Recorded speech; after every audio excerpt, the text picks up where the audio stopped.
Let me know if the audio is okay. Uh, Sorry, I know there's a little bit of lag. Let me know if the audio is okay. We're just gonna chat for the evening. I've discovered the infinite, and so I can share that with you now. So please ask any and all questions. This night, flow will just be about the journey of the infinite, about what it really takes to get there. Um, the journey of the infinite really is the journey of yourself, and it's the journey through love, and it's the journey of your attainment of that. And so I was born a male. That's clearly what I look like. And so the male's journey is the journey of ascension, of knowledge, of mastery, of self, and of the world. And it's profound because it's a painful journey. Well, isn't necessarily one. And that's where we begin this tale of the infinite, because you have to learn the secret of the infinite. The secret of the infinite is that everybody is male, or male in caricature, equivalents in terms of importance, in terms of who cares about what you think, who cares about who you are in this world. And that's the harsh reality of this world. Unless you are a beautiful young woman, you have by the rules of reality, by the basics of reality, about who can love you and who can give you what's called unconditional regard. And this unconditional regard is what helps you survive. It's survival. So that's another secret of JoJo's Bizarre Adventure, that you're going to have to realize that this is what stand user theory, this is what stand theory really means. To put your stand, to put your soul to the limits, to the test. You can clearly tell that along that story that I told you about the young men, about the young ambivalent random male souls, that their stories end if they cannot meet their marks of survival. They will die. They will be eaten. They will be killed. Their story ends. Yet for the feminine, she doesn't just have the possibility of getting eaten. And that can be a pretty terrifying thought in terms of consciousness. So realize that there is this secondary nature of reality that the feminine must contend with. And this is a harsh nature of reality, this is a harsh truth. And this is the contender. This is why the feminine soul exists the way she does, in the many different forms that she does. Specifically animals and animal consciousness, like black widows and animals, and how they mate and their behavior. It really is all related, and this is why they say that phrase of art imitates life, and the way the artists, what they capture, and the renders that they capture. What I want you to know is that the souls that are passing through, you guys are still just as valiant, just as valuable as all the others. The souls that are passing through are conscious. Their thoughts, they come along and they observe this information. They're like, I observe the information that you are stating, my brother in Christ, my sister in Christ. You are indeed saying something of value, yet I do not understand what that is, because there are no likes.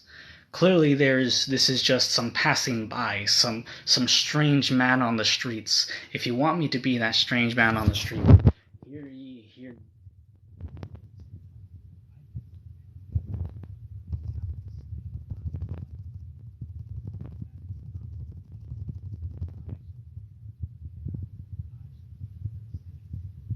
You want of me. That's another aspect of reality. That is a truth of reality.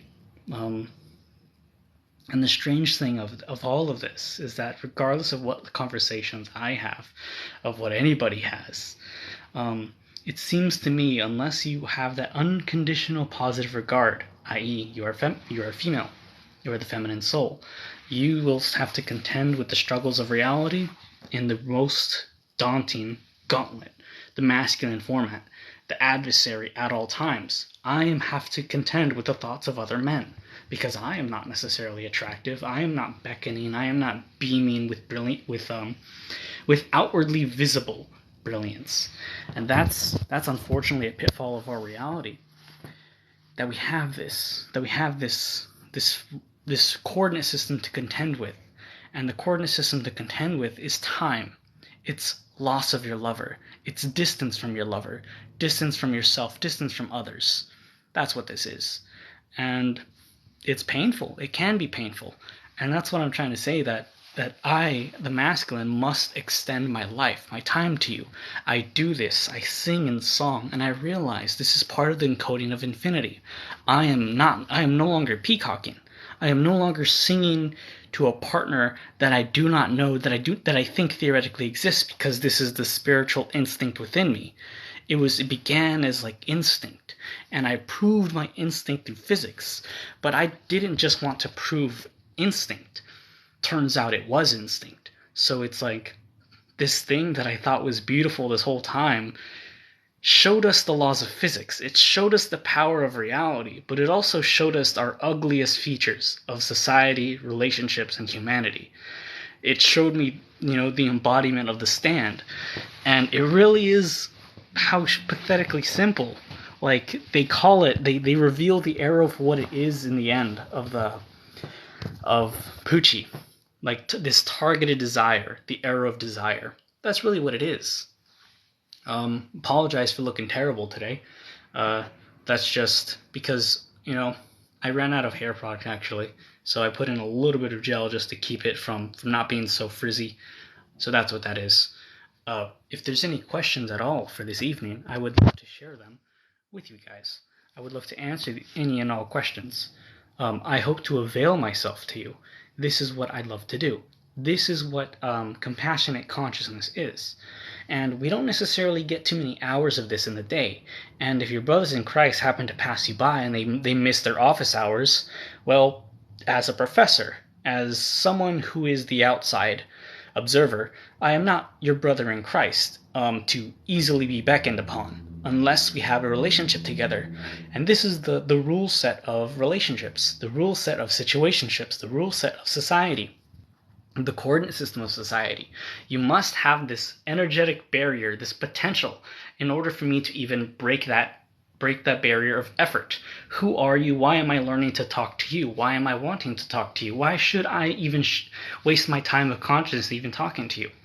Now, the funny and interesting thing is I'm going to reveal a little more structure of reality, and it's going to sound petty by traditional common class.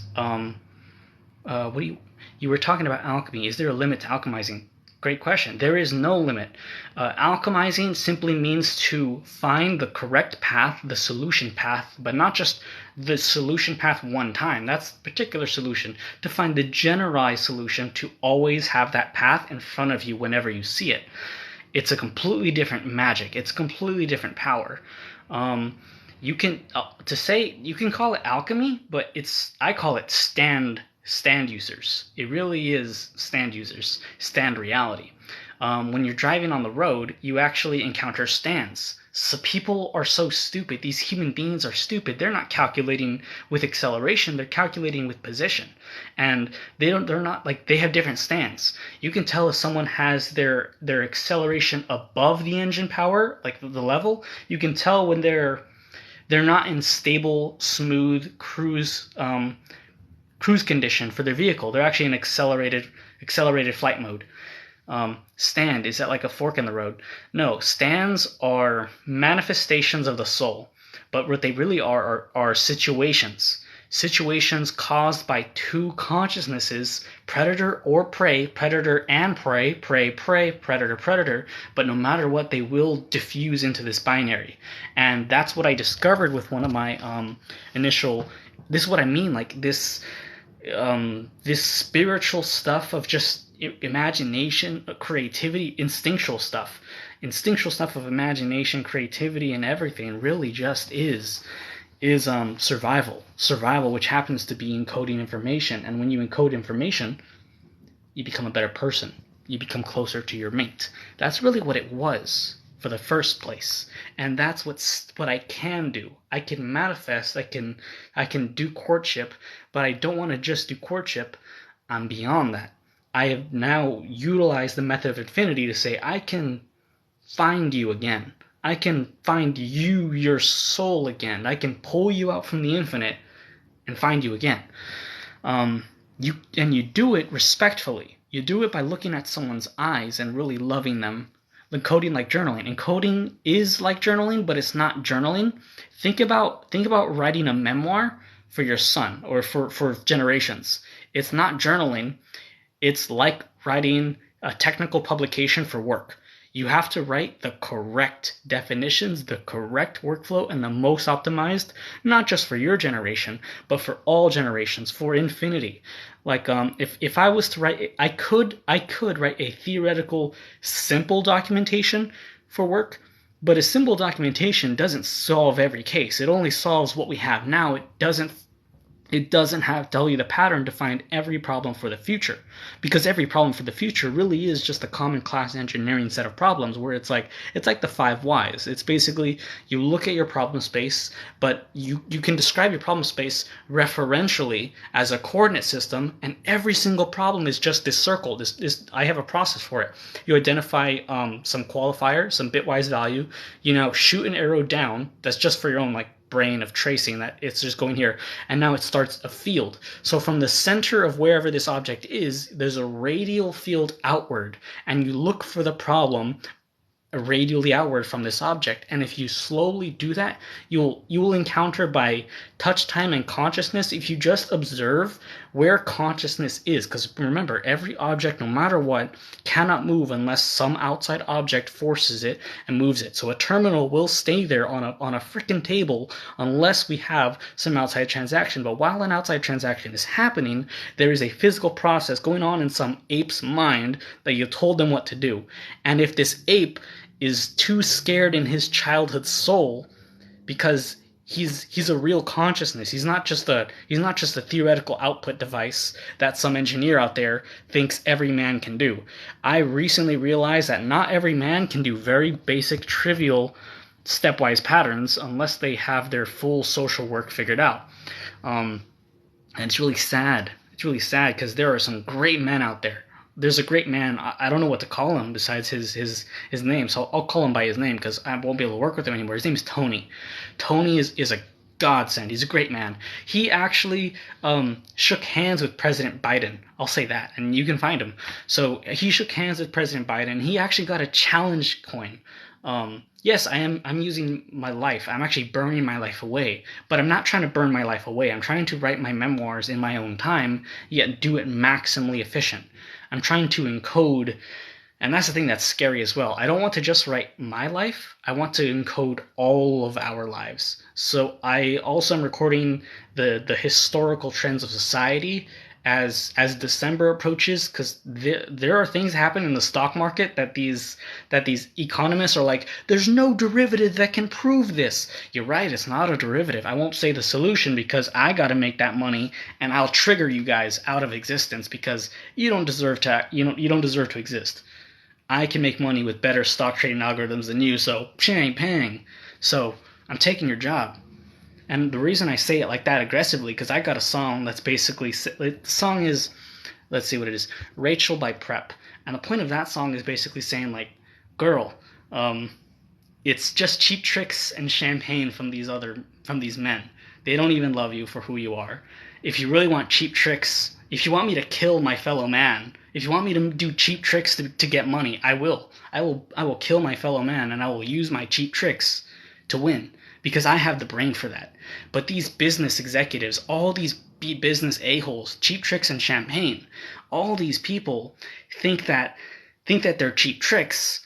They're like, oh, look at this social thing. It's so intelligent. Like they think they deserve minimum business majors $80,000 because that's the working man's salary, because here's why he deserves $80,000, because I am manager. I do the job of 5 men at least, so I make $500,000, and my business guy over there, he's a newbie. He's you understand, it's 1/5 of me, and I'm a 5-man team. He gets 80. You see how that works? You see how the pay scale works, the structure of business, and they're like, they put numbers out, and project managers like, oh man, because you don't get it.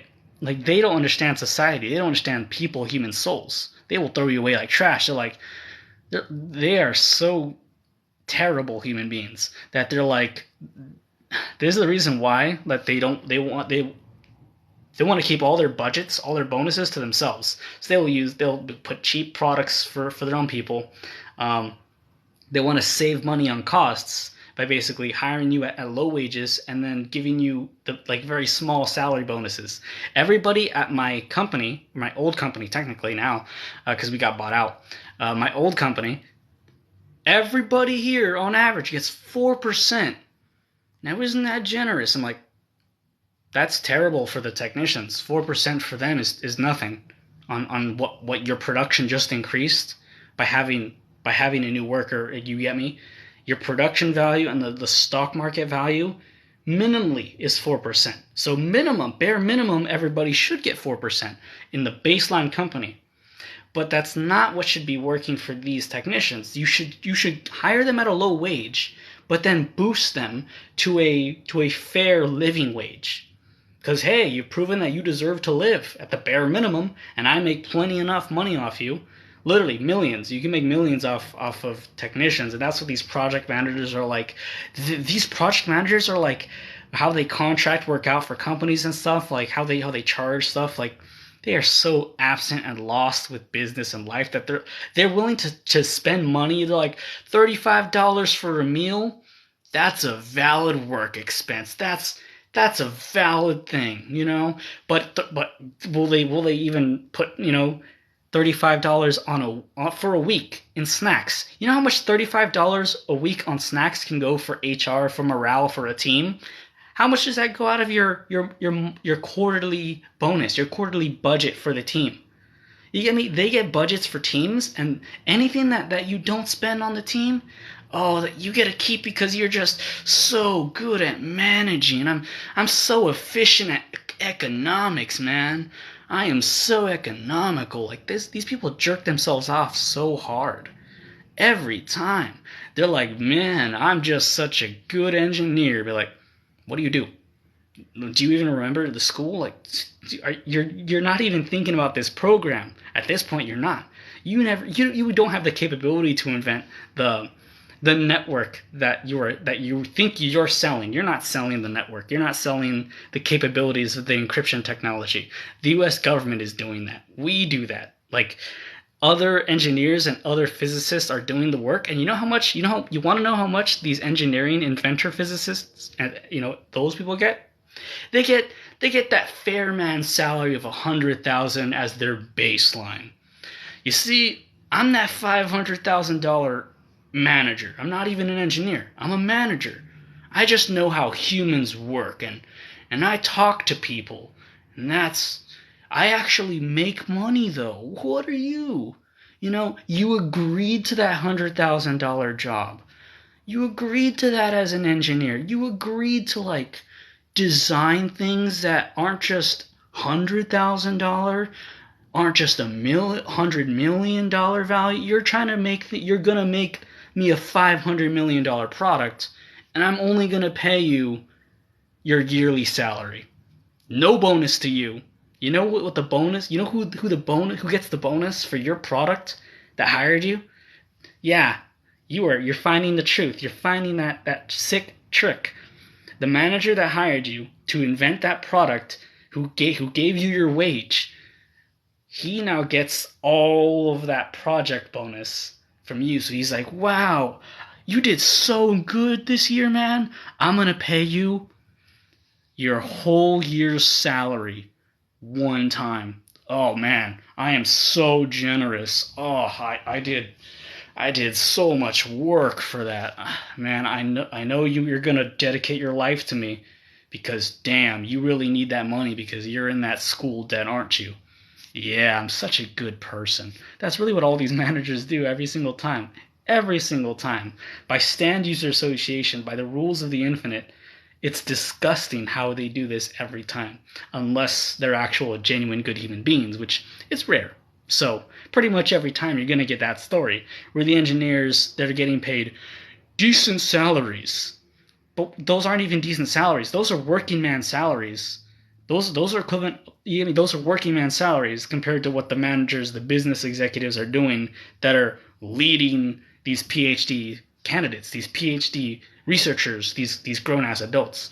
So I'm saying that PhD jobs, by current market value, by current expected company and profitability, PhDs are now, in my opinion, bare minimum we deserve to get, or we, as in future, I don't care about getting a PhD for now because I can do that work. So I'm going to do that work. But I'm saying that PhD for the future in terms of what this labor economy and how inflation wants to play out, 500,000 bare minimum, because we generate way more skills than a manager does for a $500,000 equivalent.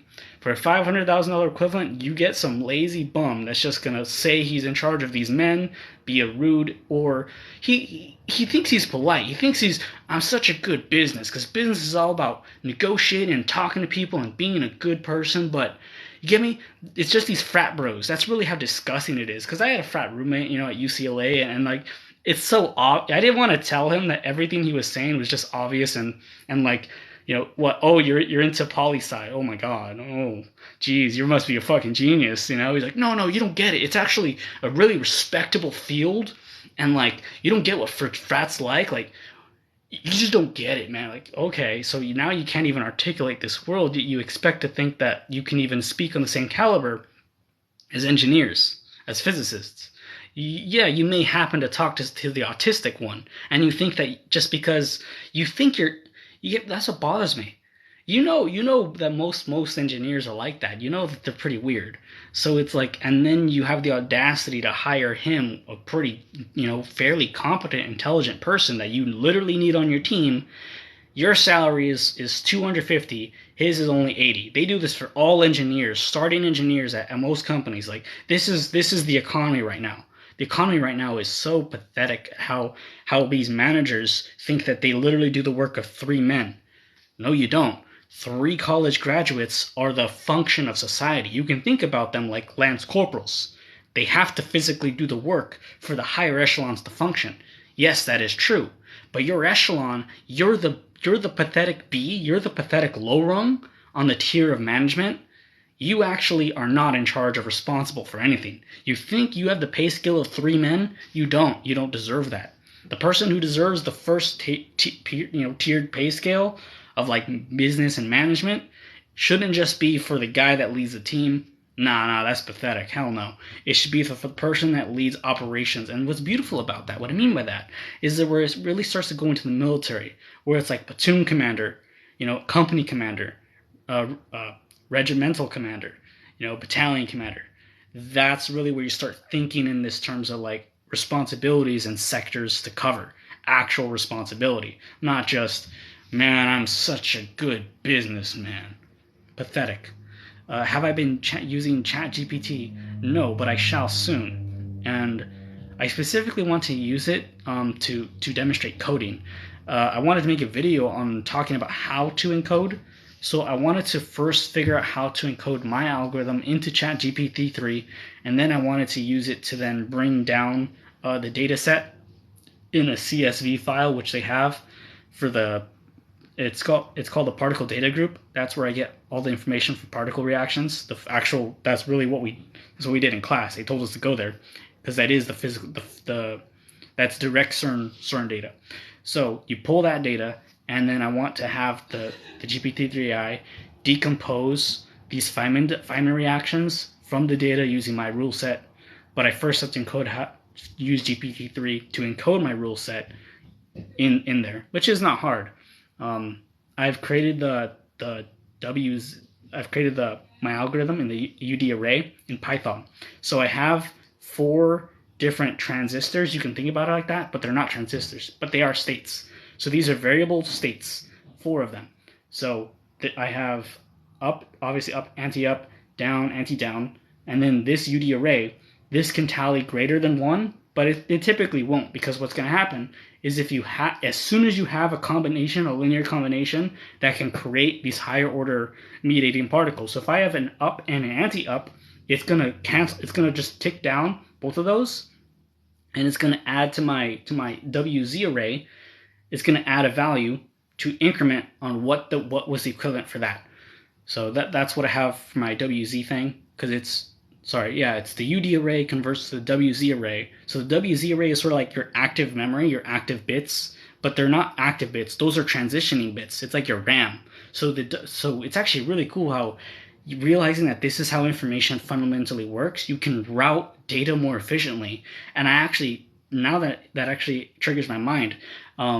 So this theoretically means that you only need 4 working cells, 4 working transistors, 4 working bits at all. You only need 4 of them. And the quantum computers that they have designed recently, they're not quantum computers. They're actually permazistors. I talked about that to my friend at work. So what I mean by permazistors is that they're super cooled, and they can process perfect square waves for theoretical perfect precision. What that specifically means is that they have the precision theoretically up to negative 10 to the 32. What this really means for the permazistor is that they can send just information at every single moment in time, and as long as we send square waves, and they will generate perfect square waves, but they don't actually generate perfect square waves in reality because it's quantum. What that means is they generate just pulses, but these pulses are clean in time, exactly as we send them in time. And as long as you keep your flow through this thing clean, and like no interference patterns, no outside connectors, and you just keep it as is, kind of like a throughput, which they're not doing now. That's the thing. There's so many beautiful things about this new technology that I think the current theorists or researchers are missing. They realize that it has it's not a permanent bandwidth. It just opens up the spectra of time, that you no longer have to worry about sending bits as like specific data packets through time. You can just chuck everything in a pipe at the same time, and it'll be okay. Because you're not actually sending at the same time. Because you have the laws of physics inside your reality, you're not in a quantum system, you're going to send information no matter what at a slightly different point in time as the other guy across the pipe sent information through the pipe.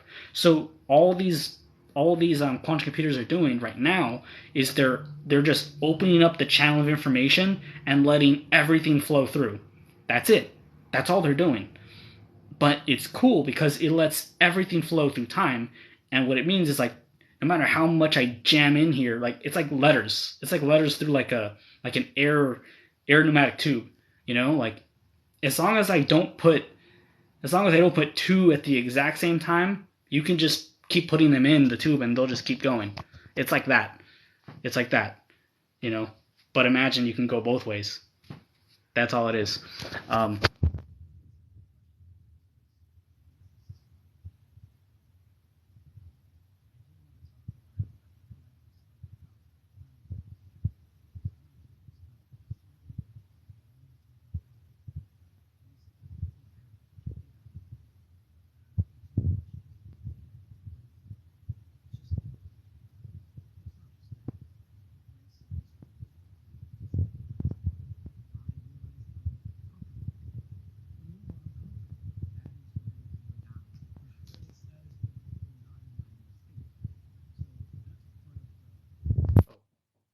Well, that's not good that my finger's on the mic.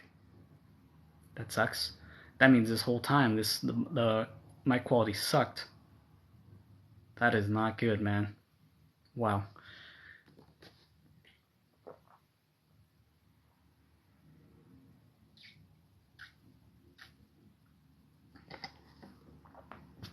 Well, I feel like ending the video just on that. The last 40 seconds. Wow. I think I was talking. Yeah. Well, if that's the case, I'm gonna shut it down, because theoretically the sound should have been recording from my Bluetooth headphone, but it wasn't. Can consciousness coexist outside the physical neurological pathways in our brain? Yes, it can, and it does. And what's actually freaky is JoJo's Bizarre Adventure talks about that, because consciousness isn't just what you think it is. It is, but memories are a vibe. But memories don't just have to be of a person.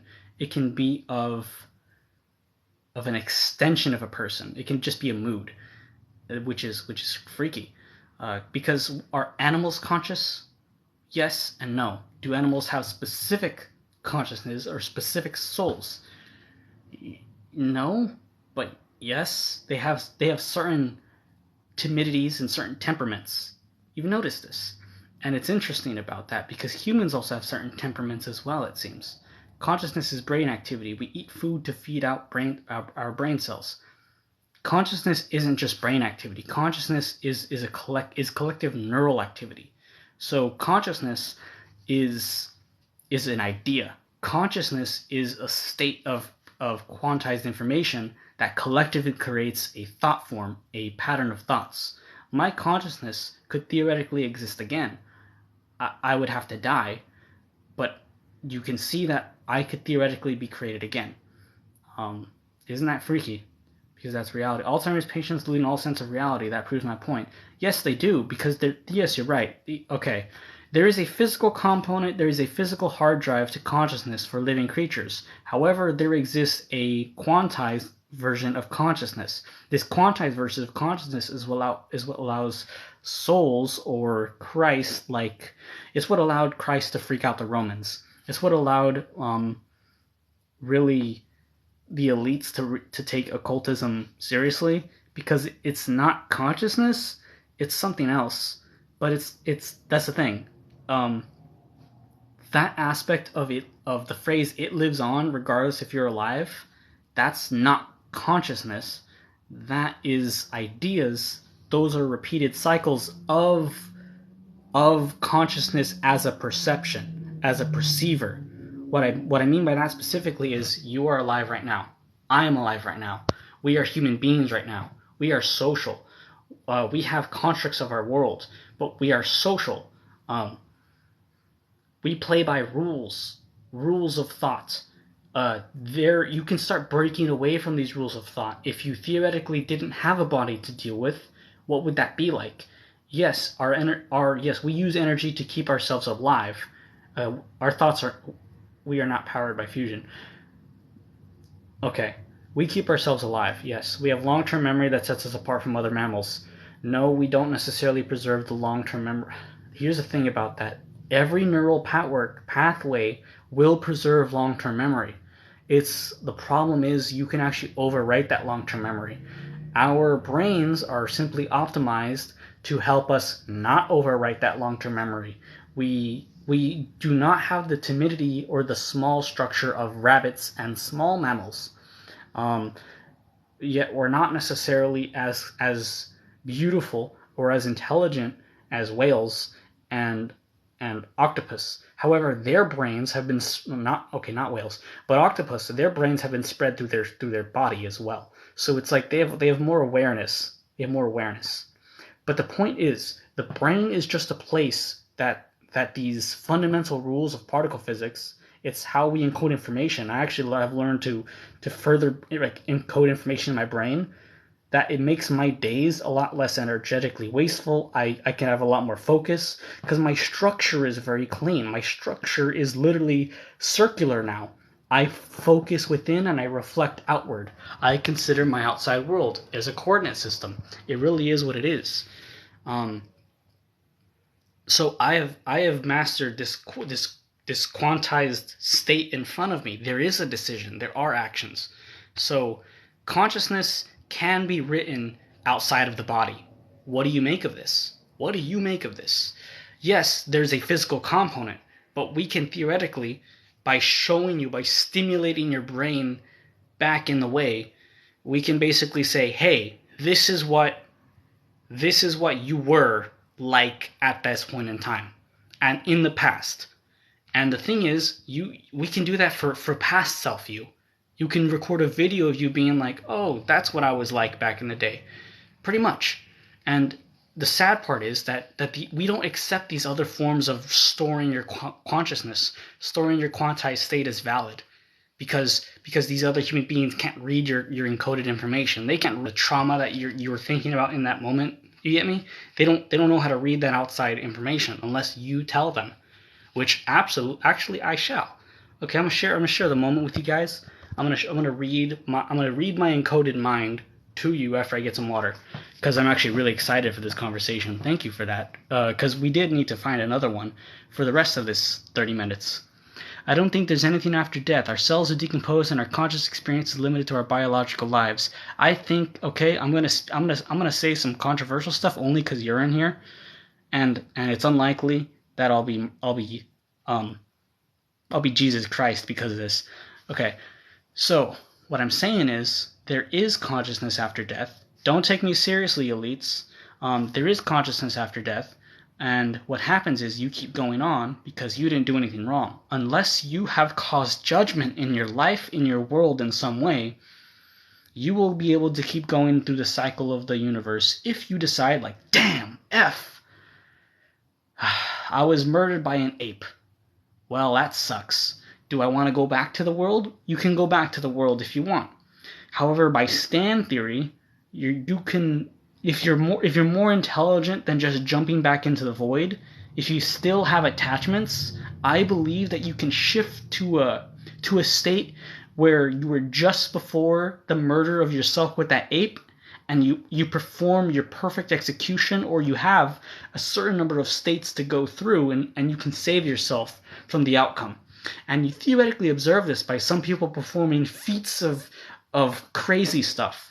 If you've heard about the tale of pilots surviving the ocean, it's actually fascinating.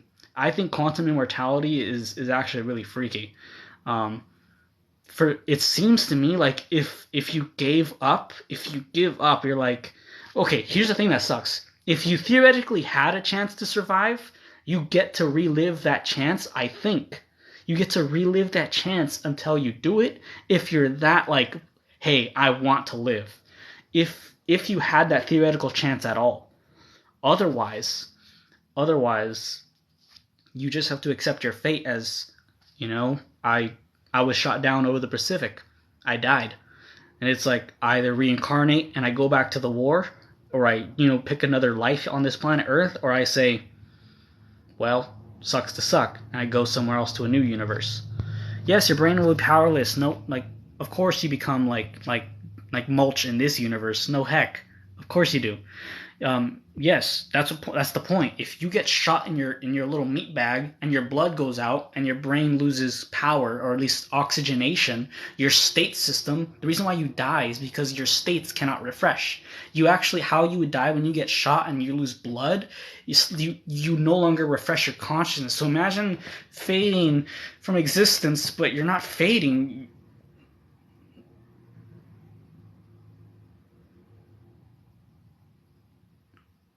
You just saturate and die. But you're not dead, but you're not conscious. You lose consciousness in this physical plane, but your quantized state is still going. Your last thought is slowly reverberating, leaving this plane. I think that's what it means when you see yourself die. Because if your blood was restored and your states are allowed to resume, you would now regain function and your states would go back and you would be like, what happened between? There is no between anymore. There is nothing else. It's, hey, you're now back into a proper operating system. Your transistors can flip back and forth, my brother. You're alive. And now you lose that quantum perfectness, that fluid anything. It could be anything. And that's why people in this after-death experience say, I saw everything and anything I could possibly want. But how could I do that? Because these stupid apes pop their blood sac. And they pop the blood sac of others. And they're like, man, that weird experience that happens, man, that's spirituality.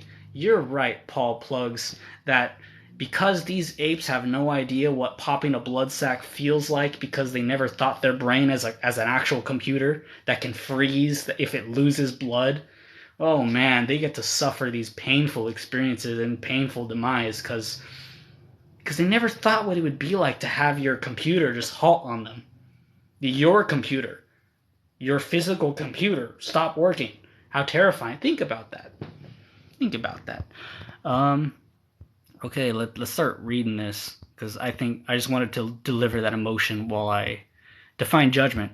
Okay, judgment is an observation. Good question. Judgment is not judgment in terms of like, ew. Well, technically it's that, but that's a quantized state. What's interesting about that? A social judgment is quantized, meaning you can flip that state anytime. You get me? It's a weak. It's literally like an electron. It's so light. Yes, you can tune it towards the direction of a field, but it's so light, it's so random and chaotic of thermal motion that if you do put any stray magnetic field, it's going to align either with the field or against the field, but only because it happened to be in a kinetic state where its dipole moment in that instantaneous moment, you can see was like this. So in this case, it's with the field. It could have had just as much chance to be like that, and if it's like that, it's now with the other side of the field. It could have been like this, and now it's still with the other side of the field. That's why electrons have this, like, physicists can't explain it to you because they're not touching grass or getting because they're not considering their equations, and they're really seed about it. I'll say that, seed about it, um, because they ugh, they have no game when they describe physics. They think physics is just math. It's like, girl, let me show you that sine function. No. Can you just talk about it and say, like, this sine function represents, like, it's not even the sine. It's within the sine. You blockhead, Charlie Brown. It's within the sine. It's the wave position. It's kx minus et. Uh, I don't know who that is. Follows math letters. If you can state why you want to be on my live, I will let you in. Just in a comment, just in the thing. Just because I need to make sure you're actually in here, because you can actually get live requests from people that are not in your live, and then that's an ordeal. Spirits are not real. Yes, spirits are not real, but I'll leave it there because I don't want the elites to have anything else. I think we have a superstition gene. We always look ahead like there's a tomorrow. Your superstition gene that you actually incorrectly identified is superstition is not superstition. We have a predictive capability modeling gene for a lot of people. Yes, actually, superstition is a different association. Superstition is with hope, and hope has to do with sex, and hope has to do with sex because you're looking for your ideal partner, and you're superstitious that you think this man out of all men are gonna be him. You get me? You're superstitious when you have no actual foundation for believing that someone is that character, yet you hold them to that character.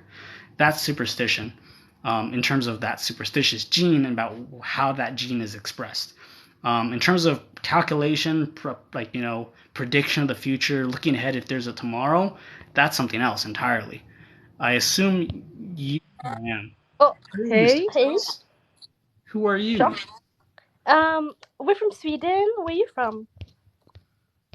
What are you discussing? Or you repeatedly wanted to enter? We're discussing marriage. Oh, wow, that's actually a good discussion. Yes, I am from United States.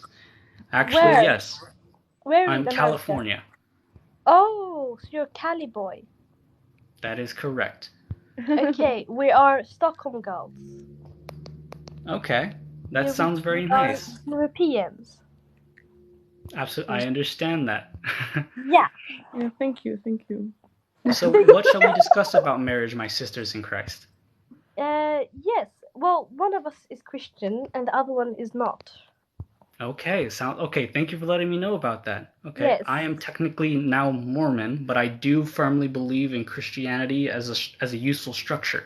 So what is it? Are you talking about marriage in terms of like religious, kind of like as a holy act? Kind of. Like, my friend is Catholic, and like, she needs to get married before she is a certain age because it is like an unspoken like thing in their culture as a Armenian, By a certain age, or else it looks a certain way, right? Exactly. Yeah. So now she's 23, and Is that the age? Wow, that's so young. Yeah. No. I'm getting married before I'm 25. Yeah, so she has 2 years to find a husband and get married. Okay. And I think it will be my cousin, but I don't know. Maybe she'll be forced to marry her cousin if she can't find another husband. In 2 years, in a Catholic ceremony. How does she feel about that? Does she feel okay? What does she think marriage should be? Does she think marriage should be like perfect, or her ideal relationship? Um, The thing is, I'll answer for her because I feel like I think everything she thinks. Um, I think that she thinks of it as a contract thing. It's like if she marries her cousin, her family will be happy, and the the and her family name will be restored. Preserved. Yeah, Yeah. preserved. Exactly.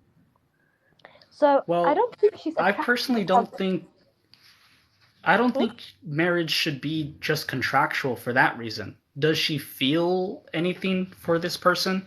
No, Because no, marriage, in terms of no. the Catholic Church, should be an eternal covenant. It should be an eternal relationship. And if you guys are going to theoretically be married for infinity, do you really feel like you could spend an eternity with that human being even after in the afterlife? No. Mm, I don't know, but I feel like it's a lot more about culture. Maybe also, I feel like culture is a big thing in Armenia. Because like Armenians being the first Christians in the Middle East, um, and uh, uh, with that comes a lot of pride also. And I don't think she's attracted to her cousin, but it's more about contract, not Like family prearranged, right? That kind of contract? exactly, exactly her. I have a question. As Yeah, two yeah. feminine souls, do you Hmm? Yeah. think that this contract is okay? Do Like, you think it's okay? do you No, like this? no, I don't think that it's okay, but I don't have much of a choice, so Why um, do you not have a choice? Just wondering. because Is it because there's like financial, like stability fears of stability, fears of life? no, because no, I She's a don't have. lawyer. She's studying to I become a lawyer. yes, so Oh no, wow. no, yeah, exactly, but um, it's more about I want to make my family happy. My family is Proud. yeah, exactly. Um, I think let's be honest for a little bit. Yes, your family would be happy, but do you want a marriage that is under the table and there are other things in there? Do you want a Mhm. marriage as just a cover, or do you want a marriage as a relationship that you can grow together? Uh, Like, well, because you're gonna have to go home to this man every day. yeah, I mean, exactly. That's it's the your thing. choice whether you want to sleep in the same room. Because Hmm. it sounds to me like you might have a very dry marriage, but like that's not necessarily a life that you deserve to live as a woman or as a soul. You know, Mm, That's right. Actually, that's that's actually really right, actually. But I feel like um, there is a thought that they will grow to love each other. Because her parents did the same thing, and their parents did, and then their parents did, and of course, it's a different time now. We're in the 21st century. Um, I feel like everyone should choose their own partner, but I feel like in my culture and her culture, it's it's very different. Like, we haven't gone very far in that aspect. I'm Moroccan, so same thing for me as well. I understand where you both are coming from, but Mhm. I think what's interesting about this is that it sort of comes down to the question of what even is marriage for. So I do agree that you might eventually come to love him, but okay, I will raise you this. You were taking a holy crusade. You were taking the high route. You were honest, you were being a good faith woman.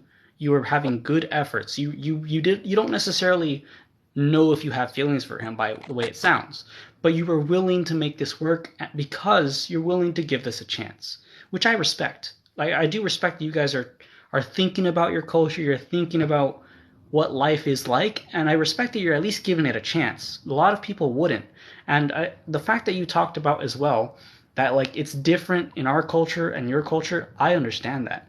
Mhm. Because it's still the same way in Mexico as well. Like, a lot of machismo, but at least yours has a little more respect, where it seems like it still has that traditional aspect, but Yeah. hopefully we can try to keep the traditional aspect with with its holy nature that it's supposed to be. So what I was trying to say for that is that if he can promise to also be a holy man and be faithful to you in terms of Mhm. whatever you seek for a man and you desire for a man to be. If you can keep that, then I agree that I see no reason why it couldn't work. You know, you're giving a good face effort, and perhaps that is all what we need. You know, to keep Yeah, this bond going. yeah, I get that. Sounds good. Are you Are you Mexican? I mean. Yes, I am. Okay, but are Mexicans Mormons? No, no, not necessarily. They're actually universally a lot of them are Catholic. I only did that recently. Oh, so you changed. Yes, but I Oh, actually am doing it for. I'm not even faithful to the. I technically am. I did this only because I wanted to go to the temple that I thought was a church. I oh, discovered turns out it's so I'm not necessarily doing this for anybody else other than my own uh, faith, I guess, and I find that okay. interesting. Mm-hmm. Mm. That I get that. We don't know. Mm. Yeah, sounds interesting actually. What else do you think, I guess, or would you like to discuss anything else, or have I cleared your thoughts or marriage? Yemi? You've helped us. You've given us Absolutely, another sight into how it is for another person. You know. absolutely, and that's a thing that I actually. So I have a question actually. Why Mm-hmm. did you just do a random guest invite or something? Yeah, I don't know what I did because this is the first time I'm living on TikTok. Oh wow, first I time. don't So even, yeah, I that's don't probably even what you know. did. Yeah, I don't even know So what I'm doing.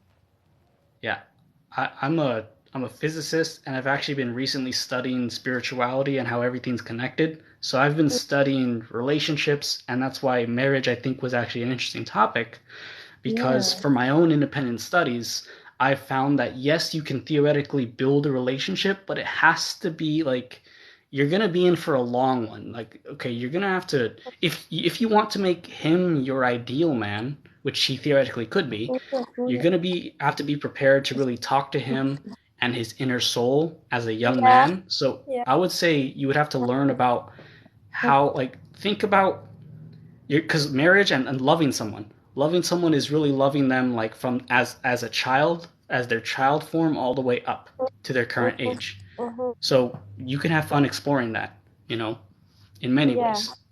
yeah, And yeah. I think likewise he has to do the same for you. He has to love you as like a your child's form to your adult form, like how you were Yeah, as a kid, how you exactly. want to be as yeah, you know. yeah. Like I totally agree with you, and Lamau. Anyways, how are the gentlemen doing tonight? Oh man, Chad Thundersea. Glad to see you.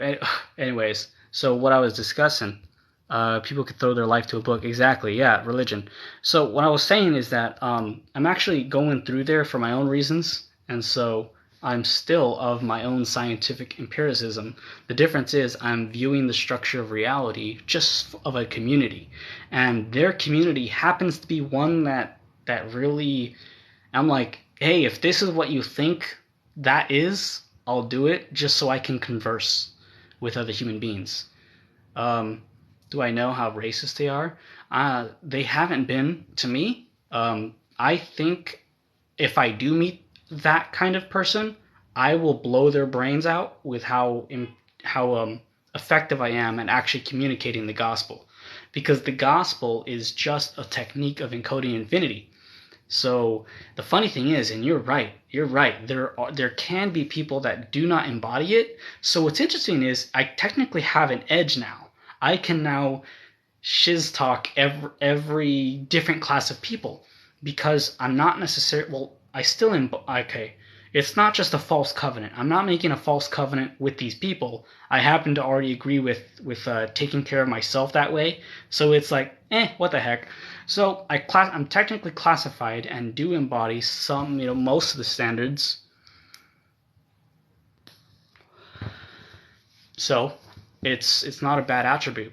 I think it's an attribute that actually will aid me in terms of stand theory, in terms of conversing with other souls in this world.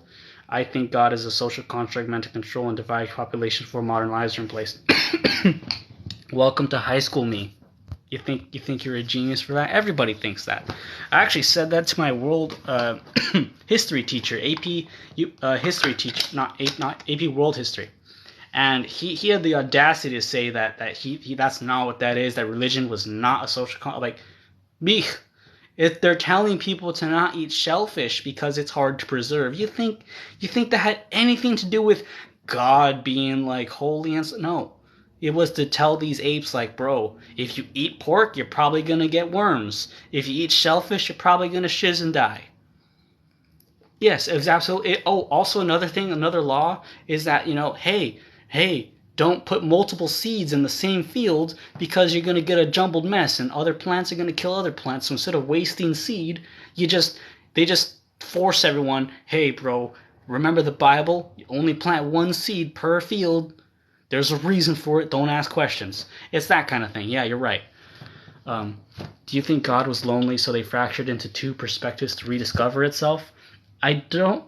That's a good. Okay, you're asking Buddhism/Hinduism questions. More Hinduism, because Hinduism asks about feelings and about like how does consciousness feel things. So, was God lonely that he fractured himself to rediscover himself? Yes, technically. Because Rick and okay, actually, thank you for that. Okay, I'm gonna share the universal translation. Do you think the intelligent man? Do you think the engineer was so lonely that he fractured himself into two perspectives and rediscovered himself? Do you think the scientist was so lonely that he eventually discovered to fracture his mind into not just himself, but to rediscover his wife and his love of life? Do you not think? And then that's pretty much how it goes. So you fragment the mind. You must embrace this duality to then return back to your lover. There is some truth in all religions. I do agree. Self is murky as lead. Pork is the fastest meat to go bad. That's what I mean by parasites. It is the fastest meat to go bad because of that reason. Because they typically don't eat so well. That's why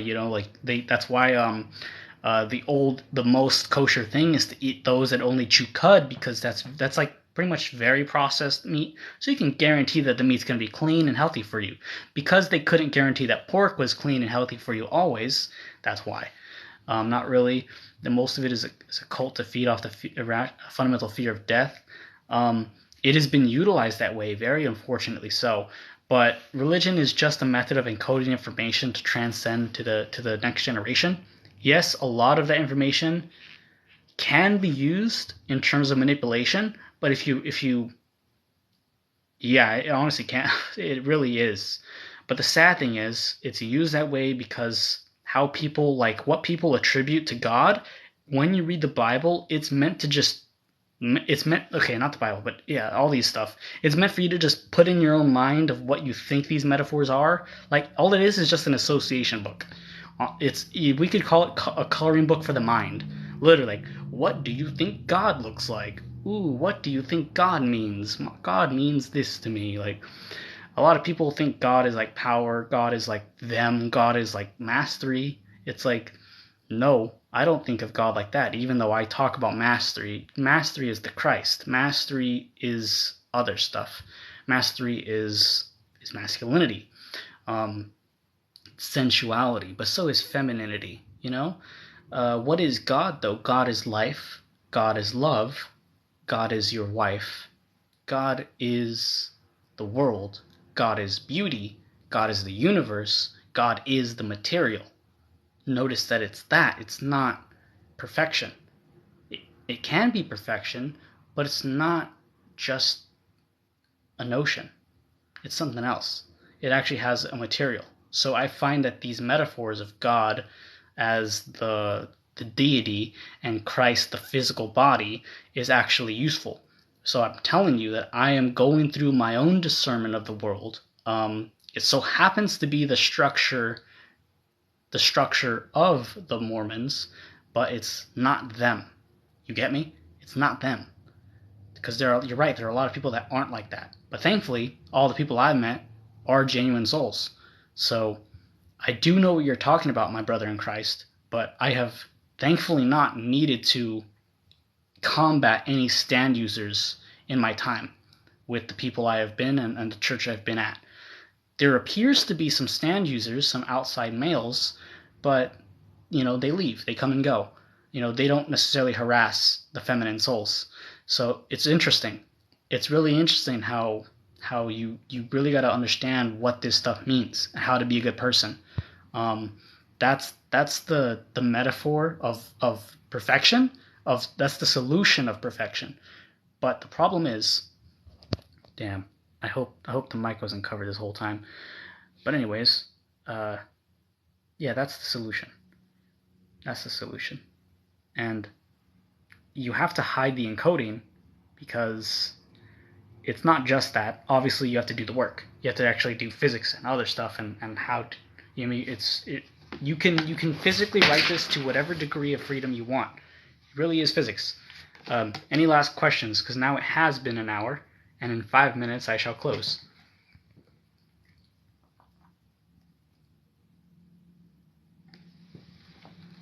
I have had my conversations that I've wanted. What did you just say? Just started hearing you. I was just this whole conversation has been many things. But overall, I talked about a little bit of the journey, and it really is about just trying to learn your opposite other. But I think what's sad is that feminines don't want to learn about the opposite other. They don't care about the masculine soul. I wanted to talk about that the feminine journey is usually completely selfish at first. It's like she's born a god, and then she has to become the Christ after she has the fall. I'm like, disgusting. Guys typically are just born into the fall, into the trash of life, and it's like, what the heck is the world? And then they're just treated like ass. And then you got to figure out how to make yourself a gentleman, how to clothe yourself, and how to not be an animal, pretty much. And yeah, and it's interesting. It's interesting because it really is like it's Christ-like, but it's not religion.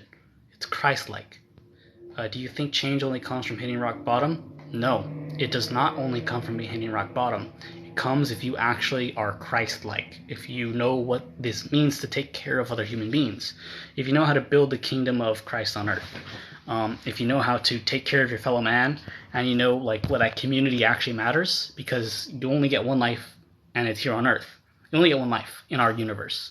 Just because you get to reincarnate in an infinite number of universes, if you come back, you're not going to incarnate on the universe with other people that have this plan of restoration, this plan of creating community. You're going to be born into the universe of selfishness, of cryptids, of animals. You got lucky you were put as a human being this lifetime. You're clearly used to being such an animal that you don't mind being a squirrel or a frog, so you're going to get treated like both of those. The next one you get, you're probably going to become an animal, because your brain is like, heck, I died as a human, time to jump back into the pool of life. But you never figured out what the pool of life was all about. You never realized that your brain was a quantized state, that you could have come back. You didn't have to come back as an ape. You could have come back as any living creature you wanted, but your brain was so scatterbrained that you latched on the first creature you saw, and that's what ended up as a beetle. You're a beetle in the jungle, and so you might be happy as a beetle in the jungle because you're like, man, I get to eat all this sweet fruit, and no one really messes with me. And turns out now you forgot what life was like as a human being, because now in your new form, you don't really store that much information. You only get to think about what a beetle gets to think about, and you forgot reality because you were so stupid. No, reincarnation is possible, actually. The sad thing is, it's your choice to choose the vessel. If you choose the wrong vessel, if you go into a smaller one, well, good luck. All your memories are gone. That's the truth of secrets in terms of aliens, AI, what they'll tell you about what life is. Basically, it makes sense, honestly. Like if you choose to become a cat or something, you can be happy, but you now only get to store the whatever you get to take into the next world, whatever you can fit in there, and whatever you get to remember within your days. If you don't keep your bitwise patterns, they go away. as soon as you come back in a new vessel. Your bitwise patterns, your probability of your last memory is going away very fast. My brother in Christ, consciousness does exist after death. You only get a certain amount of time, though, before it completely goes away. Before you basically, like, you lose your stand, you lose your connection to the world. You're like, man, I don't give an F about this world. And if you still give an F, but your body is physically cannot be restored, you're dead. You're dead. Even if you wanted to come back, you're dead. That's what death really means. Why not stay in pure consciousness instead of reincarnating? I'd rather stay there. Yes, you can. That's the beauty of it. The aliens say that you can. You get to whatever you thought about on this planet, whatever you thought about on this planet, on this world, this lifetime, this universe, whatever your mental construct was, you can do that in infinity. You can only do in infinity what you theoretically could have done and thought about in your physical reality while you lived. Your quantized state, my quantized state, includes so much information that when I die, if I risk going back alive, if I do not get a better high score than this, better thoughts than this, my vessel, like, this is probably gonna be my last cycle, bro. I am not coming back, bro. I am keeping my quantite. I'm keeping that high score because I have found infinity. I have found enlightenment. I'm getting out of this place. I'm staying in the infinite. You're right. But I'm not going to be in the infinite alone. I'll be in the infinite with my people, with specifically my other quantized states, the other people that know how to flow in the infinite. But the infinite can be lonely and scary for a lot of people. If you never had any concept of it, you're going to end up in an infinity that's scary, chaotic, that you're going to get preyed upon because you thought everybody would prey upon you. So your fear, like, you get me? These people that have these fears, these animalistic sufferings, they're going to jump back to being alive because they cannot handle infinity. Infinity scares them. But for me, infinity doesn't scare me because, and this is the cool thing, when you're alive, you can trip as hard as you want. As long as it's not like a dangerous physiological drug. You can trip as hard as you want because you have what I call the fundamental theorem of life. The fundamental theorem of life states that your brain will always be able to go back to at least homeostasis. So relax and let your brain fragment and go to the boundaries of letting your bitwise states completely change. Basically, don't even consider your own existence. Then melt out of existence for a little bit. Now let's respond.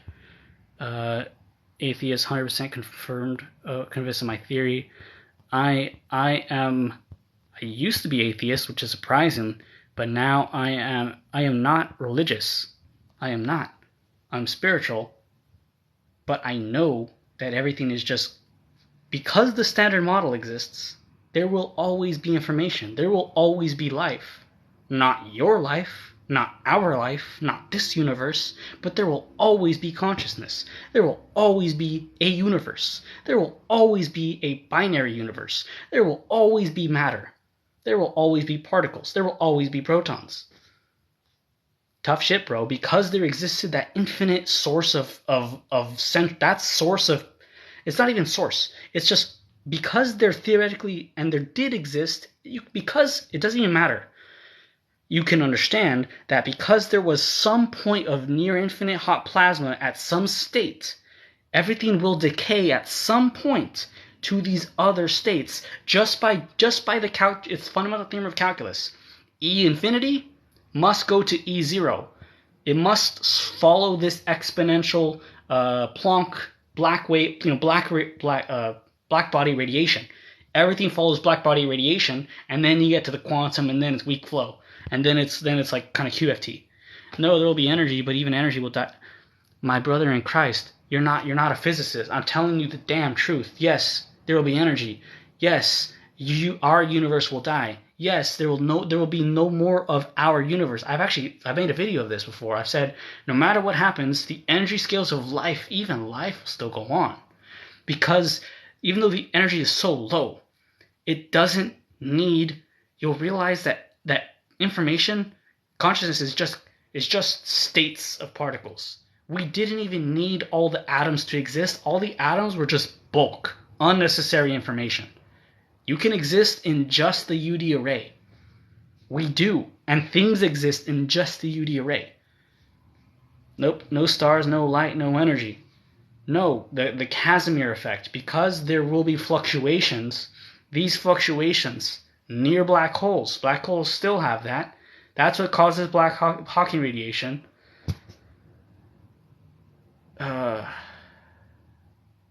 Honestly, you're sparking me so much that it's like, I'll give you the full calculation, or not the calculation, but basically I'll explain to you that the relative wavelength EMF, the scale of EMF will always get smaller. For our universe, yes, it ends, but the standard model never ends. Because the standard model never ends, you simply shift the type of light, the type of energy that these life forms or interactions feed off of. But it doesn't matter how slow it takes, how long it takes, the scale of the universe for these life scales, for these operations, will simply correspond to however long it takes. And so their neurons, their transition states, will be light years in time. But these light years in time, to us in our current universe, will not be light years in time to these conscious living creatures, which are no longer living in our definition. These are like planets. They're literally like rocks, but they're not rocks. They're quark plasma. But they're not plasma. They're quark information. They're just information that will shoot light. These are black holes. These are actually black holes, but we have to call them quark information. Whatever it takes for this quark information to exist, and then I tell you what it takes. Oh, it takes a black hole. Of course. Yeah, physics, we just look for, what would it take? Oh, take a black hole. Of course, because that's the only thing that could exist at the end of the universe. So this black hole shoots one UD, or one exchange, towards another black hole, way far away. That other black hole finally gets the information. It exchanges information back. Just because it takes light years across in our universe in the far future doesn't mean these living creatures, these new living neurons, think it takes a light year. As soon as the information updates, whatever corresponding of their delay it takes, whatever their new average rate is their baud rate. Whatever their baud rate is doesn't matter. Consciousness still exists. QED. Proven. Okay. We are not here just to put carbon dioxide up in the universe. You're right. We are not here just to promote entropy. That's what that point. We're not here just for that. Galaxies could be the cells of a gigantic creature. Theoretically, could be, but unlikely. But that's theoretically what they will be. That's what they will be. The sun will collapse in 500 million years. Earth will shatter into 1 million pieces. The sun will, yes, supernova. Earth will not shatter. Earth. Whatever, man. I really don't care. We are more than just a body. Welcome to Delusional Talk. Well, I'm a physicist, and I just proved why the universe will still exist forever using, what's it called? The fundamental information theory. So the cool thing is, fundamental information theory is what enables spirituality to exist. Is what enables us to really actually be like, if aliens. The thing is, there are way too many things that line up using fundamental information theory that you cannot discount that these things are just abstract, that these things come from nowhere. You can say that AI generates things from nowhere, but it does not. It pulls from RNG. What is RNG? RNG is the same stuff of your brain, of noise. But theoretically, free will doesn't exist because, that classical old thing that, philosophers like to say that, the hard problem of free will, basically, if I could stimulate, all the different thoughts that I experienced throughout the day, theoretically you could still construct and prove that there's a classical system. I realized that no, you cannot. It is not classical. Unfortunately, we do actually have quantum coupling. There is noise. There is fundamental randomness. What I mean by that is the TikTok algorithm can correctly discern human beings without necessarily having the proper bitwise states that I know the TikTok algorithm is not coded for yet. What I'm saying is, these neural networks are the laws of physics. They are particle reactions, and I walk particle reactions better than computers can right now. Better than software developers know how to. The point is that you're supposed to use the knowledge of the standard model. The standard set is what we should call it, the map of the standard model. You should learn how to use the standard set to help an AI build whatever you want, because that's all everything ever has been, just the standard set. You need to learn how to describe your problem space as the UD array. Free will is an illusion. All decisions we make are linked and fundamentally influenced by your previous experiences. Yes, they are. So great point. Yes, they are influenced by your previous decisions. They are. So here's the cool thing. Our brain are processors for every quantized bit value that we brought in. But once you bring it in, you're going to have a process of determining and doing things out. But these will change your emotional states. The thing is, if I talk too much about the solution in a live manner, that is the coding solution that can help evil people like Mark. I want to give him the insulting name. I'll just say that. I'm not even allowed. You're not allowed to call people out by name in terms of the real world. So, I can't even call him by his meme name, Mark. You know who Mark is. Mark, computer guy. You get me? Okay, so this is why the whole morality thing is fallacy. Morality and ethics are teachable principles. What? Okay. Now I'm completely... No. Morality and ethics are teachable principles, but morality... Okay. Oh, jeez.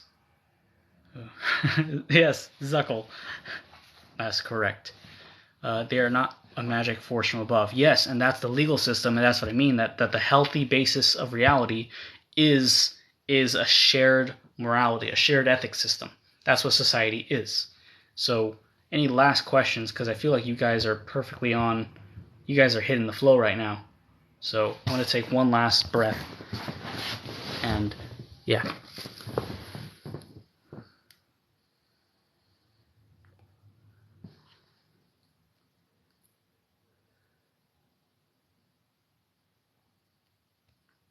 If you try a dish you didn't like, you won't try it again. I mean, I wouldn't. I mean, if I really didn't like it, and I knew I generally didn't like it, we still have free will. We can choose to stay or leave this life. Yes, you do. That's why your role models will shape your reality. Yes, you're correct about your role models, absolutely. Because you will think that their bitwise value of what is okay and what not okay, it's crazy, man, because it's just rules. You're right about that role model, about stuff, because I had a coworker, I can say his name now because he's gone. His name is, I actually won't say his name for record. His name is D. And so D, I don't care if he sees this, D was a stand user. D was a stand user because he didn't realize how he actually ruined everybody's time of the day. He unfortunately he was a stand user because he thought that whenever we just weren't talking, he wanted to talk to us. He just wanted to talk to us like, bro, I'm taking a break right now for my brain. I'm just relaxing. I don't want to talk to you. What's a stand user? A stand user is someone who basically does an energetic exchange that you don't want. So they talk to you. They want energy from you. What that means is they want validation from you. He was a stand user in that he would act like a childish. He would go to his childish male form, his childish masculine form. He would go to his energy of a young boy. He literally. Oh God, I hate it because he's a boomer. Oh boy, but. He wouldn't say it like that. He'd say it in his really a weird. Oh boy, I can't even do it. Oh boy, like what the heck? And I don't want to talk to you, man, because I'm actually doing work. I'm actually just trying to what I do is because literally our job is simple, but he knows the job is simple. So D, it doesn't take 35 minutes to hook up 10 cables. It doesn't take 35 minutes. I don't want to talk to you about your ranger. I don't want to talk to you about how your maritimes. What you get me? I don't want to hear about, because the thing is, I can tell that the problems he's telling me are the problems he has with his wife. I'm like, my brother in Christ, the reason why people think you're a cuck is because like you're not, and the reason why your wife gets this energy, like you're there's a lot of things to say to you, and I roasted him so hard in my head, like energetically. I'm like, Dwayne, you're not a sailor. Like, you're. Oh, oh, God, I said his name. Oh, I gotta stop there. I would have eviscerated the man. I would have eviscerated man. Like, you're not on a ship, but even if you were on a ship, I wouldn't want you on that ship with me. Because you think that oh God, there's just so much work. Like, we're on a ship, my brother in Christ. You see that maintenance log? The chief isn't telling you to do the work because he's an asshole. He's telling you to do the work because we don't want any maintenance log on a ship. Because if there's problems, they shouldn't be there. But he's like, oh man, the officer's working me so hard. Like, yeah, I get it. The officer's like lazy and he's not busting his balls. So what? Yes, I know he's lonely and he wants a friend. I get it. And I was. But the problem is, that's a stand user that Mr. Rohan talked about in basically JoJo's Bizarre Adventure. Part 3, Mr. Rohan, it's piggyback. That was his stand. Piggyback.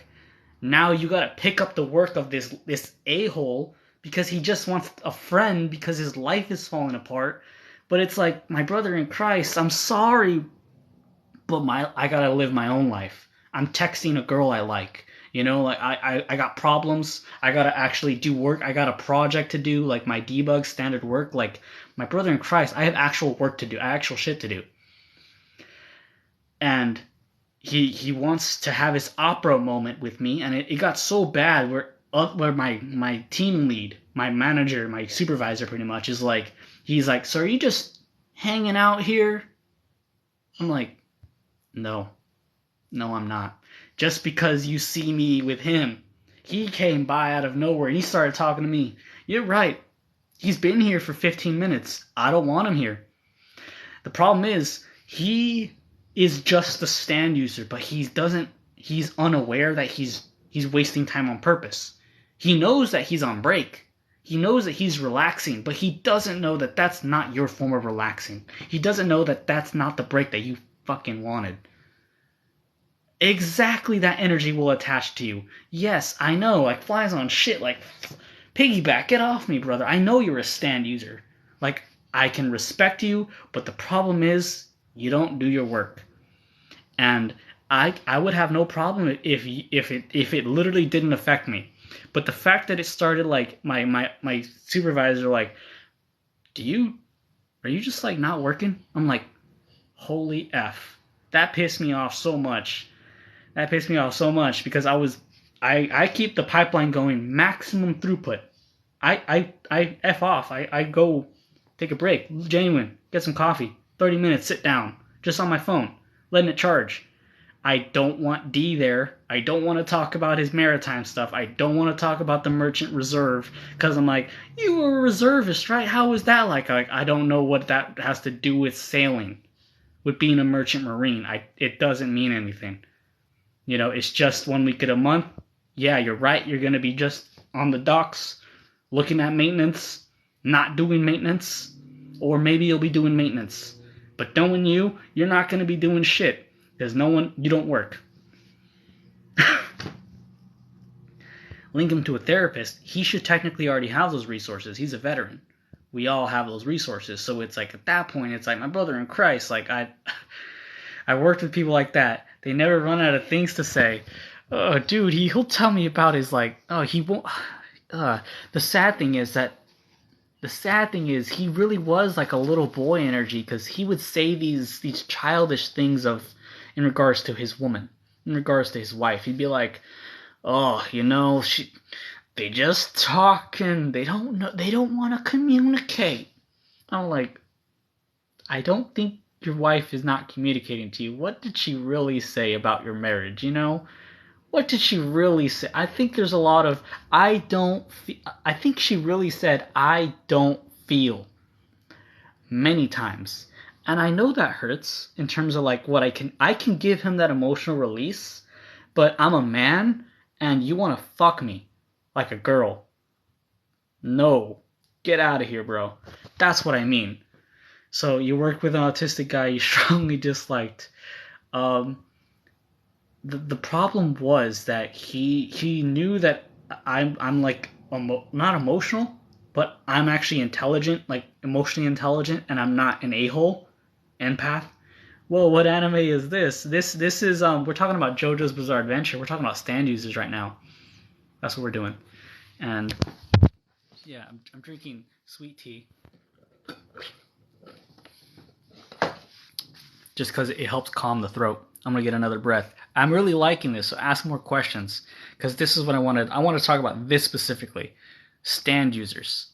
So I'll share about more stand users I've encountered in this world, and just for these people, I'll talk about driving stands, so you guys can be better drivers and also have guaranteed things, guaranteed real realities.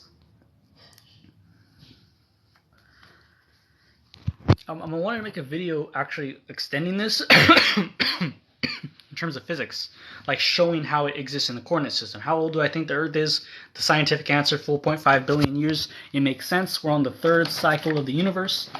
We're on the third epoch. Is it emotionally intelligent to call people who struggle stand users?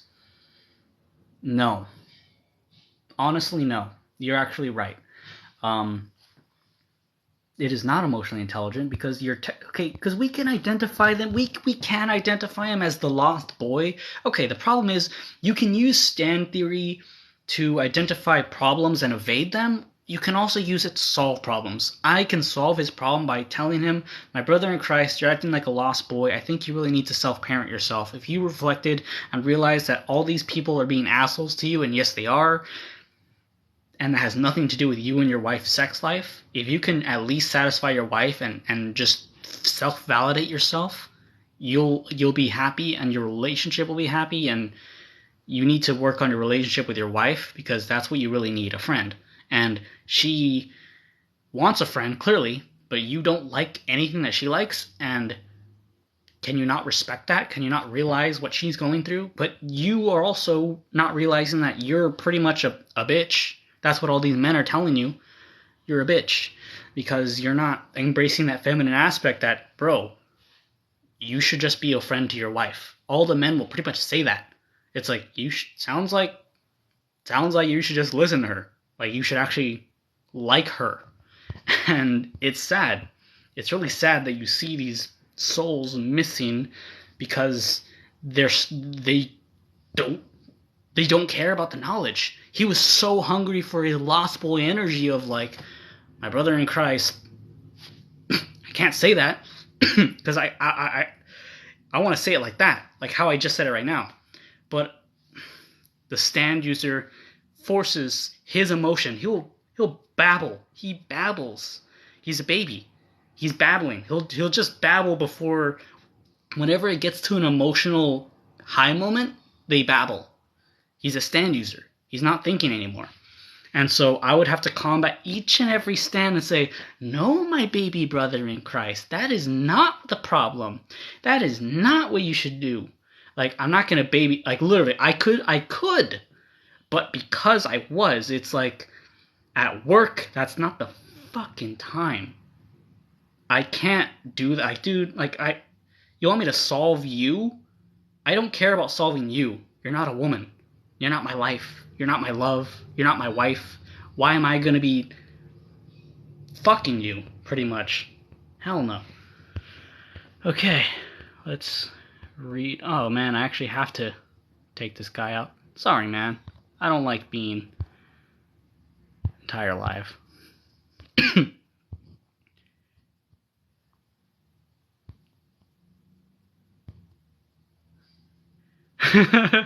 Are you the old guy?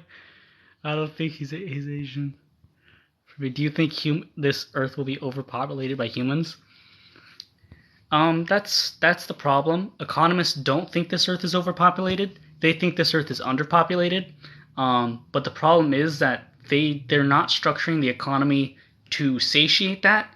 They do think the Earth is overpopulated, and they also think it's underpopulated. Yet they also want more economy slaves. So they're trying to. This is the problem. They're trying to. Okay, I'll talk business. We're trying to solve the problems of the economy by really figuring out what the proper ratio of poor people getting laid and having kids is to the public welfare state. What I mean by that is UBI. We also estimate that the median income should be $100,000, but we expect this to be not just in terms of value. We want it to be that in terms of the average worker. Now, whatever that means, we don't care because we're on top of the system. We already make tons of money. You'll just make more money for us. We don't care what you think things should be priced. I think the value of a meal, because I can afford it, is $10. If you don't think that's $10, maybe you should just get a better job. Maybe you should just be getting paid $100,000 so I can expect $100,000 from you. Maybe you should just get paid more, and just spend the $10 for a meal. Have a good man. Have a good. See ya. Do you think we're primates? I'm struggling to understand the stand user terminology. Stand users are emotions. Stand users are how you identify an interaction between two people. The stand that I'm giving you, I'm a teacher. My stand is my performance. What I am doing. I am teacher right now. My stand is philosopher. But it's not just a stand. My action of what are you doing? I'm a philosopher. What are you doing? I'm doing actual, not philosophy in terms of generating knowledge. I'm doing alchemy. I'm doing philosophizing in terms of Full Metal Alchemist. I'm using the Philosopher's Stone. Yeah, that's what I'm doing, and it's funny. I'm gonna keep going for a little bit more just to round out the time and let my phone battery die more, because I think a little less charge. I can keep going, so I might as well keep going. Can you guys hear me? Well, because I feel like I covered the mic again. That's like saying matter and antimatter work better mixed. Socialism, capitalism mix would work better. A socialism-capitalism mix is unfortunately the only valid solution that the U.S. government and the world order, NATO, will allow. They want UBI because it's proven to actually generally decrease poverty and generally increase the standard of living, but it doesn't. The problem is that all businesses think they deserve that UBI check, and so all businesses are in the short term will increase the salary expectation, not as a salary, not as that going to anything else, but that going directly to their products. So that's the problem, that you would see a lot of increase in everything, and that's what's happening right now with the car insurance and car values and all these manufacturers. All these monopolies are trying to say what they think the value of these objects will be in 10 years. They think cars will be and should be $70,000, $50,000 minimum. They think an electric vehicle should be equal to the economic output of $70,000. $70,000 in terms of wage, in terms of labor. That's what they demand, because that's what these business people. You see, I make $500,000. I'm the economic output of 5 men. Or 20 low-skill workers. You get me? I'm just that much better of a person. A car should take at least 3 years. 3 years. I think that's good value. That just makes sense. And likewise, the price of health care is going to do the same thing. Man, I worked so hard. Honestly, doctors do. But the problem is, look what happens when we tell the story, when we tell the stand. This is the stand of business. What they're excusing themselves. I worked so hard to save your life. Don't you think I deserve 10 years? You said I owe you my life. You said you're indebted to me. Don't I deserve 10 years of your life? That's what doctors are asking. That's what hospitals are asking. It's not doctors. Hospitals are saying, he saved your life. You would have been dead without this. I think you owe us 10 years of the average worker's economic output. Minimum. Because we deserve to distribute 10 years of economic output for your low economic probability chance of getting hurt, therefore our business economy, how many people we can serve a day, how do we spread the wealth. The problem is all that money, it always goes to not the doctors, not the athletes, but to the half of it goes to the performers, which is the doctors, and half of it goes to management. So insurance prices are going up so their managers can have bonuses too. For making the system more efficient by decreasing the number of... That's a crazy thing. They're not trying to decrease the number of patients. They're just trying to maximize the return on value of patients. The return on value, because we're trying to meet 10% inflation for our pay raises, man. Like, oh, inflate, like, and then they grab $100 bill. Oh, inflation. Oh, jeez. I need a 10% salary increase or else I'm not going to survive this economy. I'm a working class hospital manager. Oh, man. This is a strange school of economic thought you developed. It's not me. It's not me. That's what what's called Masters of Business really is. Obviously, they teach you how to actually run admin. They don't teach you to run admin. They teach you the basics of how to think about business, but it's not modernized. I think MBAs are trash. I think anybody that has one is way overinflated ego, especially people with a master's in economics. Yeah, ridiculous people, because they think supplying this market economic can solve everything. It can, if you actually were taking people into account in society, but because everybody thinks they want that fat increase, because you don't get it. I think I deserve that much economic output, because it all stems down to cars and food, pretty much luxury goods. It's like, but you don't get it, man. Like, I need $100,000 extra because I make so suppose how managers how they haggle. Business is all about negotiating prices and salary. Markets can't solve anything unless someone can get rich from it. The thing is, it's not even getting rich; it's just being lazy. They don't even care about being rich; they just care about having an easy position with over fat pay. That's what all these people are. Like, they think, what? Who the heck these people think they are? They're just primates, disgusting primates. Ugh, I hate these people. They're stand users. They're problems that have to be fixed. Problems that they're manifestations of problems in our world. So we gotta fix them.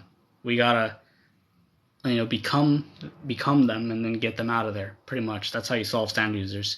And how to kill a stand user in management is pretty much be better than them. It really is the truth. But don't just be better than them to one degree. You got to be so much better than them that you're scaring the guy on the two tiers above. Basically, your manager right here, you got to scare the guy above him. Scare that guy that you can take his job, show him that you really can. Like, bro, you ain't shit, dude. Like, you wanna talk economics to me about why I'm not getting paid? Get out of here. So we'll never solve it under capitalism. You won't solve it under capitalism because, all these people are thinking about, they're chasing numbers. It happened to the Japan economy is stabilized because they understand their exponentials, and they've socially built up the theory of exponentials in terms of their economy. Like, I mean, they've already figured out the values. Like, they want food products. This should be, like, they basically pretty much have it socially figured out. This should be 400, 500 yen. You get me? It should be 10, that they have, the exponential system naturally, like, creates subclasses of financial transactions. That's why we might need to go exponential, and that's what the elites want to do. They want us to go exponential because our economy, our monetary system, is scaled to the ninth degree. We're scaling our economy by allowing this. If you looked at the theory of economics, of money making, of the theory of money, basically how we actually form system in the Federal Reserve kind of stuff. So, because we allow every sort of dollar of physical stuff can transact up to $9 of value in terms of like loans, which is ridiculous. There is about a 6.7. So that's why I think we shouldn't be basing that in modern monetary theory. I don't think we should be using the 9. I think we should be using the 6 as our allowed loan value. I think that the funny thing is that that's the solution. You just had to toggle your coefficient of acceleration. That's all you had to do, because they're exceeding the natural growth coefficient. That's like for maximum growth. You tune it to 9 when you know the value that everyone selected for the economy is smooth and stable. You gotta tune that B to 6.37. You gotta tune that value to 6.37 for now, for the next 100 years, because the economy is not going to be stable. You don't want there to be excess businesses, excess allowance for monopolies to become even bigger monopolies. They need to tone that down to force these companies not to grow exponentially, but to grow with caution and to actually have money in reserve. You get me? A lot of these companies are not. You get me? That's so BS. That the stock market is not being propelled on sharing profits technically, but on projected growth. Everything is just projected growth, and that's what's causing these collapses in the great way. And they all think it's just the market. It just works. And the reason you just have to understand how particles emerge and how things emerge. Yes, you generate a lot more life forms, a lot more life form companies, but these are all parasitic and they die quickly. All these small companies that are using this bankruptcy stuff, you ruin lives of human beings, but they don't care. It's like it literally hurts people, but in ways that nobody cares, because hey, that money went into someone else's pocket because you had to pay for that loan, and so now someone's $500,000, but it's bankruptcy, and so they just take property, and so they basically reduce a human being to zero. So if you're not necessarily intelligent, you will be reduced to zero. And the economic system is sort of purposely driven to incentivize suicide, in my opinion. It's messed up. There's a lot of messed up things about the economy that's basically saying, like, you don't deserve a lot of things. They say you don't deserve to live. Yeah, really brutal. So, I'm going to leave it here. Have a good evening, because my phone's going to die. Bye, guys.